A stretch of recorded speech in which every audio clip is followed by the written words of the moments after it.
how do we balance the emotions chosen by the leader with those of the employees? Nice. Which is a really good question. And my initial response is that you don't always have to balance them from my perspective, which once again sounds a little bit counterintuitive, but I say that because if you're working with a leadership team, they quite often might want their team to feel something completely different from what their team members are expressing they want to feel. For really obvious, or what might not seem obvious to the employees, but it might be obvious to the leaders, in the sense that, like, even with Sophie, for instance, it's not one we have, but for instance, I could potentially uncomfortable with something I might want Sophie to feel, so I push her out of her comfort zone and she continues to stretch herself, but that might not be something that I don't know if uncomfortable is on your list, Sophie. I don't think it is. But so there will be those scenarios where a leadership team will want their people to feel things that might not necessarily be on the list of each individual employee. And I think I don't think that's a bad thing. I think that's a good thing, and as long as there's reasons behind it. But it also gives the leader a chance to share that context. And I've done that in a few sessions where with two particular clients with a flat structure where it's a CEO and then like 20 or 18 employees, and whether I've worked with a CEO to come up with their list of things they want their people to feel and not feel. And then they've run the team workshop. So the Map Your Emotional Culture workshop is a team.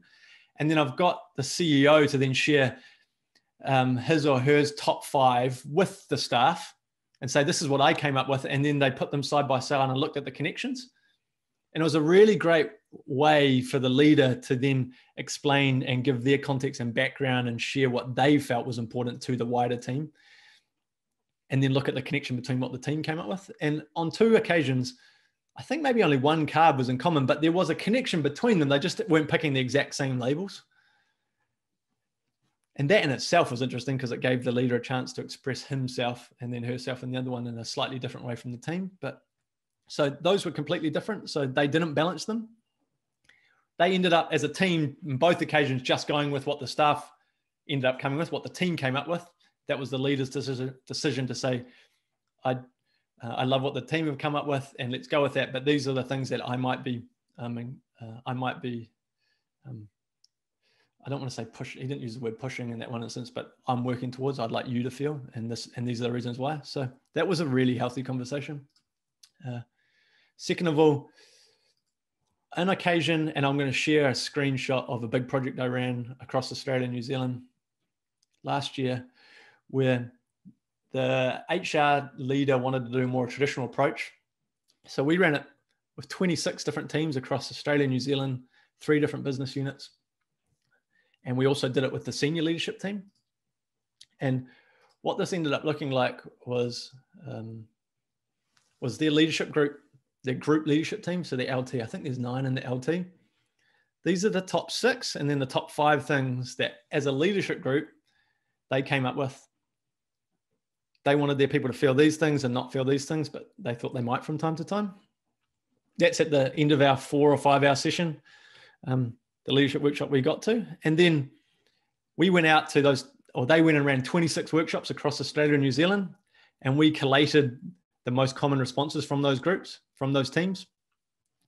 And these are the ones that ended up, and then across business units. So 1, 2, 3 business units. These are the most common ones. And what we ended up doing was then taking the top 3 from the leadership team and then the most common 3 for each from the staff. And they created, I call this a hybrid version of it. So they came up with the top 6, 3 from the leadership team and 3 that were most common across the whole of the 27 teams, 400 or 500 odd staff. This is where we ended up getting to.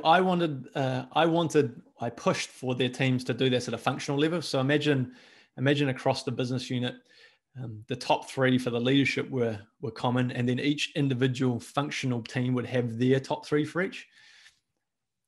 I was nudging them to do that because I thought that would create even more engagement and buy-in, because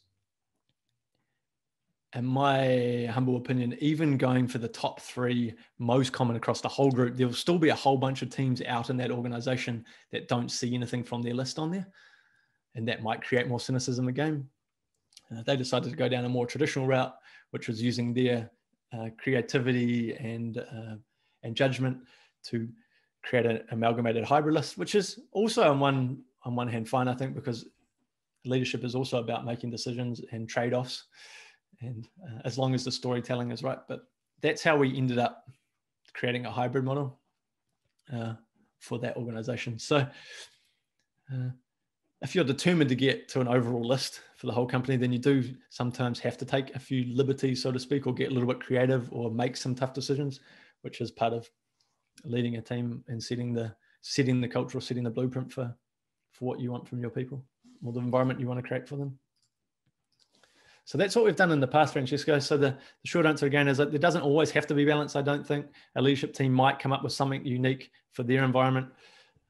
There might be some crossover, and depending on the leader and their willingness to share what they've come up with. I always think it's a great thing because it creates connection and understanding, the storytelling that comes from it. But you can also create a hybrid between it and say, well, as leaders of the team, this is what we believe is important, and then let's add your bit to it, and you put it together.